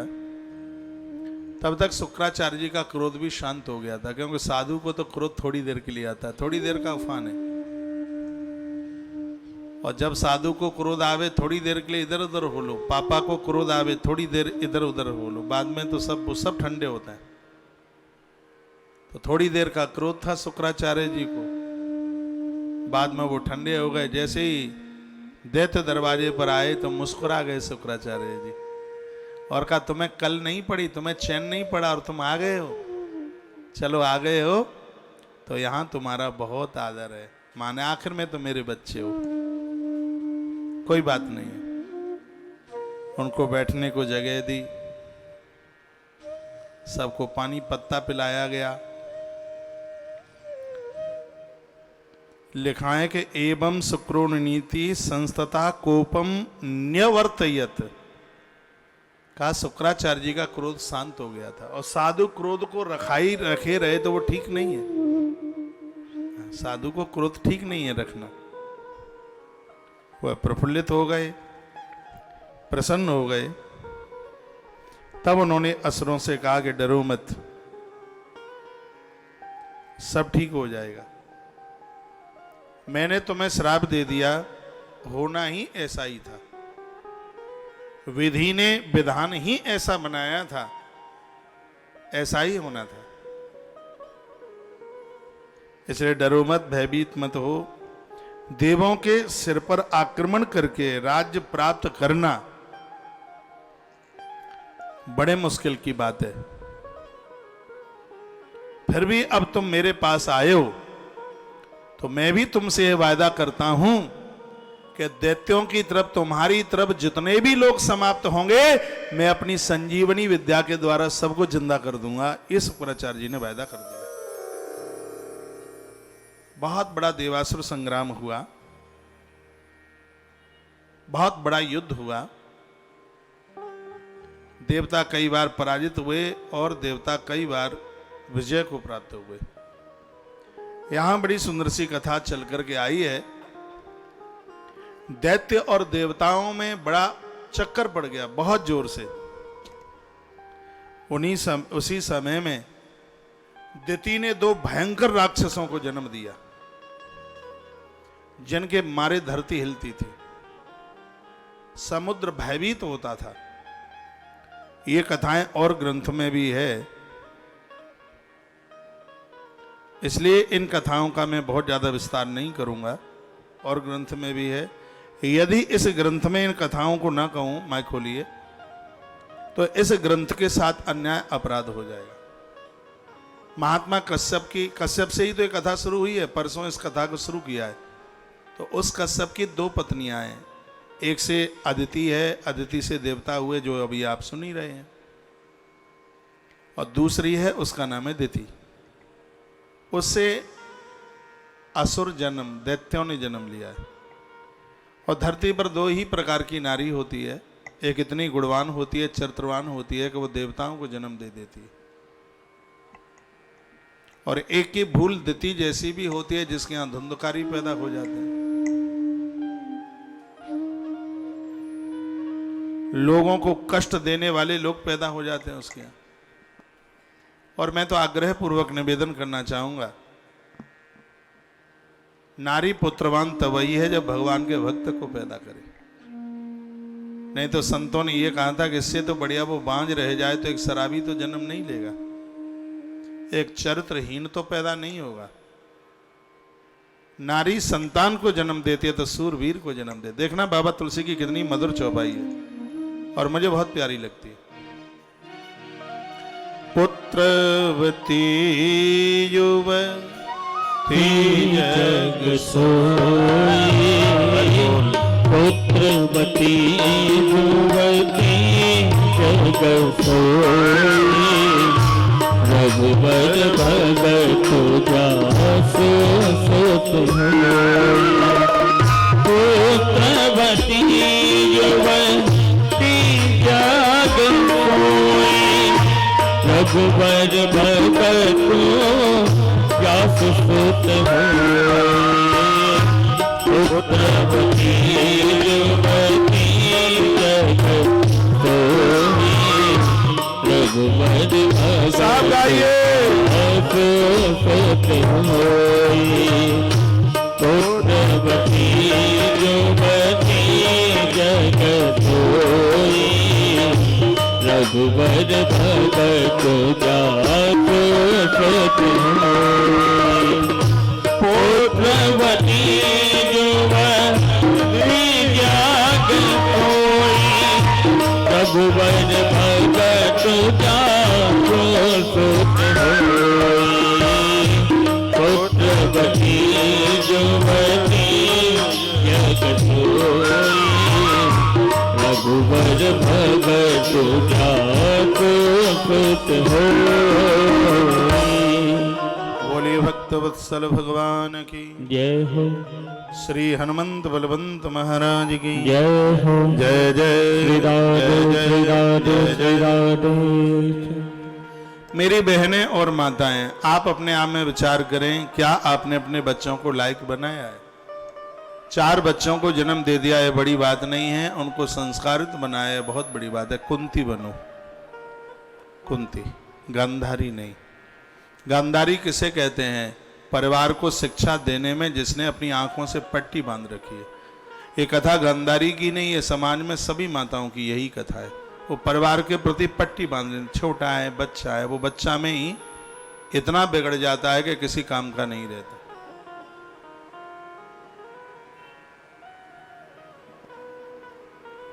और जहां माता पिता मोहग्रस्त होकर अन्याय होने के ऊपर पट्टी बांध लेंगे तो वहां दुर्योधन ही बनेगा, वहां युधिष्ठिर नहीं बन सकता। कुंती माता की आंखें खुली हैं। कुंती वह है जिसकी स्तुति में कृष्ण है। कुंती वह है, भागवत में वर्णन करूंगा, कुंती वह है जो कभी अपने लिए सुख मांगती नहीं। इस धरती की ऐसी इकलौता नारी है जो भगवान से विपत्ति मांगती है। और नारी के जीवन में कष्टों के अलावा और कुछ होता ही क्या है? क्या होता है कष्टों के अलावा? मेरी सीता माई का चरित्र पढ़ लें आप, कष्टों में कमी रही है। आप द्रौपदी माता का जीवन पढ़ लें। अरे जिसकी कोख से स्वयं भगवान आ रहे हैं, उस माता कौशल्या का ही चरित्र पढ़ लें आप। माथे में बेचारी की मांग में सिंदूर नहीं है। नारी के जीवन में और कष्टों के अलावा है क्या? 20 साल पिता के घर पर रही, आंख बंद करके दे देते हैं, पता नहीं सामने वाला कैसा है। इसलिए तो कहा गया है, नारी से वंदनीय पूज्य इससे और विशेष कोई हो ही नहीं सकता। ये काम तुम नहीं कर सकते जो बेचारी वह कर रही है। तुम ससुराल में उसके घर रह के देख लो, ये जीवन निकाल देगी। तुम 1 साल ही रह के बता देना। उस पिता की छाती को देखिए जिसने अपनी बेटी हमेशा के लिए दे दी है। तुम अपने बेटा को 1 साल के लिए लेके देख लें, कलेजा फट जाएगा।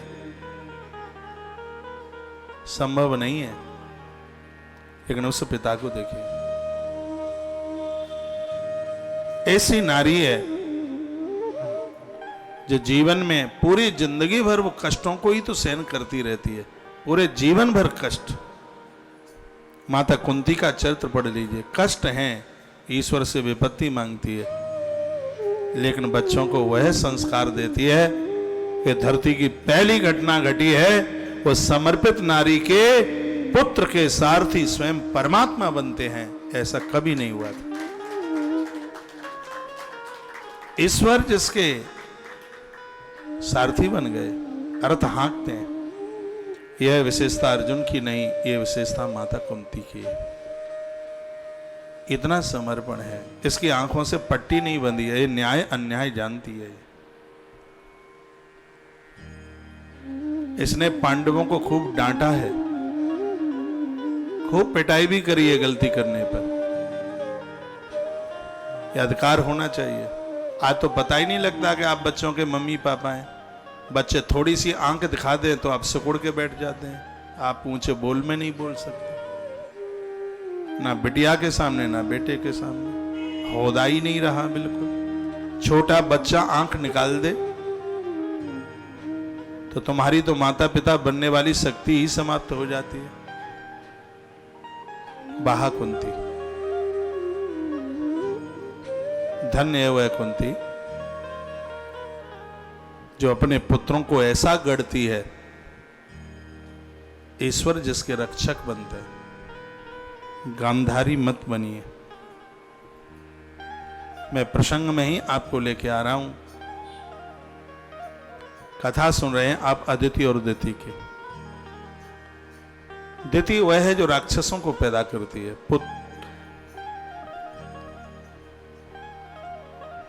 दिति वह है, और उस नारी का कोई वर्चस्व नहीं है, उसका कोई आधार नहीं है जो भगवान के भक्त को जन्म न दे पाए, ईश्वर भक्त को जन्म न दे पाए। रघुवर भगत जासु सुत होई, नहीं तो नतर बांझ बलबाद व्यानी। जिसकी कोख से भगवान का भक्त पैदा नहीं हुआ तो उसको बिहानी शब्द, जो पशु और पंक्षियों के लिए शब्द प्रयोग किया जाता। आप इस बात को सुन रहे हैं, बहुतों को बड़ा अफसोस हो रहा होगा, दिक्कत हो रही होगी। अब उसको तो दिक्कत होगी जिसका बेटा शराब पीता है, जुआ खेलता है, किसी की नारी का हरण करके ले आया है। उस मां को तो कष्ट होगा। लेकिन इसमें गलती एक उनकी भी है जो इन बच्चों को संस्कार नहीं दे पाए। दिति संस्कार थोड़ी दे पाई थी, अदिति ने संस्कार। देखो, एक ही बाप की संतान है। देवता और दैत्य दोनों के पिता एक ही तो हैं, लेकिन बच्चों के ऊपर असर माता का है, मां का असर है।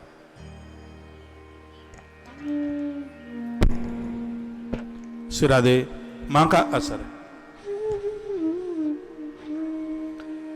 मां के प्रभाव से तो बच्चे भगवान बन जाते हैं। मां का इतना बड़ा प्रभाव है, और बच्चों को जितना मां दे सकती है कोई दूसरा नहीं दे सकता। एक बात मैंने आपको बताई होगी, एक डाकू झूलने वाला था फांसी के फंदे पर।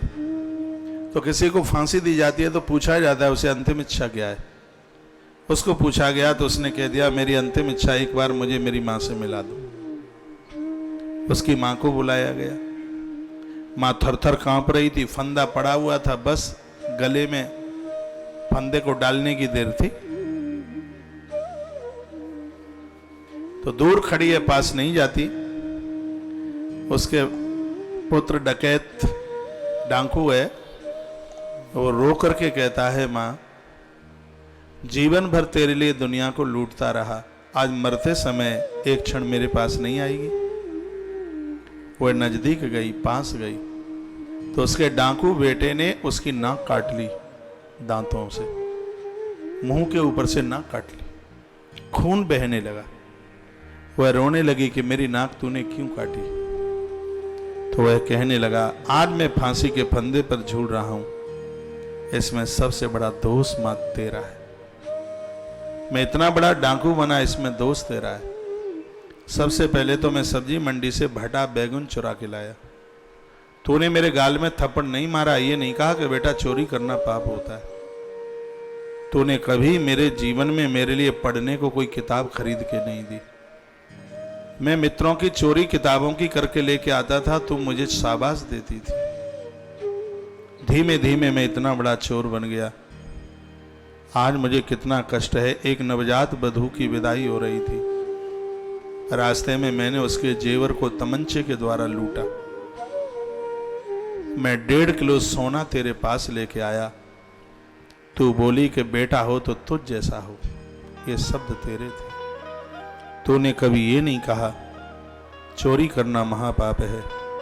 और माता सुन, मरने से पहले मैंने तेरी नाक अपने दांतों से इसलिए काट ली है, कुकर्मों के बस में होकर जिसका बेटा फांसी के फंदे पर झूले, उस मां के मुंह पे तो इज्जत की नाक होनी ही नहीं चाहिए।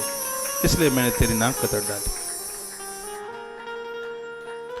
मैं इतना बड़ा अपराधी बना, इसमें दोष तेरा था। तूने मुझे कभी संस्कार दिए ही नहीं, तूने मुझे कभी अच्छी बातें बताई ही नहीं। कहने के लिए तो मेरे पास हजारों एग्जाम्पल हैं, लेकिन मैं आग्रह पूर्वक निवेदन यह करना चाहूंगा, आप घर के कार्य में कितना भी व्यस्त क्यों ना हो, उन बहनों को बहुत ज्यादा बोलूंगा जिनके अभी बच्चे छोटे छोटे हैं, इन बच्चों को समय दीजिए, उनके पास बैठिए, उनकी हृदय की भावना से जोड़िए। तुम्हारे माता पिता ने तुम्हें इसलिए पढ़ाया था पैसा कमाने के लिए नहीं। पैसा मर्द कमाते हैं, धन तो मर्दों को कमाने को होता है। पैसा कमाना मर्दों का काम है, घर चलाना तुम्हारा काम है। पैसा कैसे कमाया जाता है ये मर्दों को हुनर होना चाहिए, और घर में व्यवस्थाएं कैसे की जाती हैं ये हुनर माताओं को होना चाहिए। तुम्हें पढ़ाया गया, लिखाया गया, किसी का ऑफिस चलाने के लिए नहीं था। वो है, चलो वो आज की बात है, ऐसा हो रहा है। आपको साक्षर इसलिए बनाया गया था कि आप अपने बच्चों को साक्षर बना सकें, क्योंकि बाप को तो टाइम मिलेगा नहीं, वो तो कमाने के लिए बेचारा बाहर जाएगा और जाना ही पड़ेगा। आप घर में होंगी, आप ट्यूशन के भरोसे बच्चों को छोड़ देंगे, आप स्कूल के भरोसे बच्चों को छोड़ देंगे। आप साक्षर इसलिए हैं, बच्चों को पास बैठाकर उनको अनुभवी बनाइए। समाज का ज्ञान आपको देना है। पुस्तक का ज्ञान स्कूल से मिलता है, तो संपूर्ण समाज का ज्ञान कोई देती है, इसलिए उसको पहला गुरु कहा गया है, उसका नाम माँ है। जो अपने बच्चों को ज्ञान देती है उसको अदिति कहते हैं। और जो बच्चों को खुरापाती बना देती है, जो जिसकी वजह से बच्चे में दुनिया भर के दुर्गुण चल करके आ जाते हैं, उसी को दिति कहते हैं। वह दिति है, अदिति बनी। अदिति वह है जिसके अंदर भेद बुद्धि नहीं है।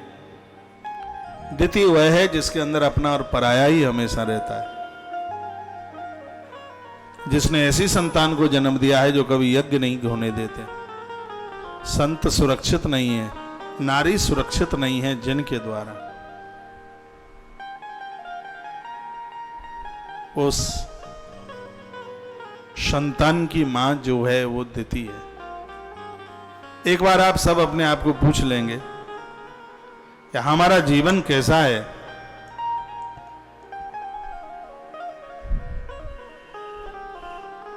विचार कर लें, आपके घर में साल का बेटा होगा, 2 साल का होगा, 3 साल का होगा, 5 साल का होगा, 7 साल का होगा, 8-9 साल तक के बच्चे को ही आप बदल सकते हैं।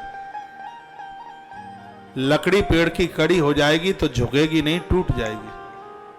ये बड़े हो गए तो डांटोगे, घर छोड़ के चले जाएंगे, पर आपकी बात नहीं मानेंगे।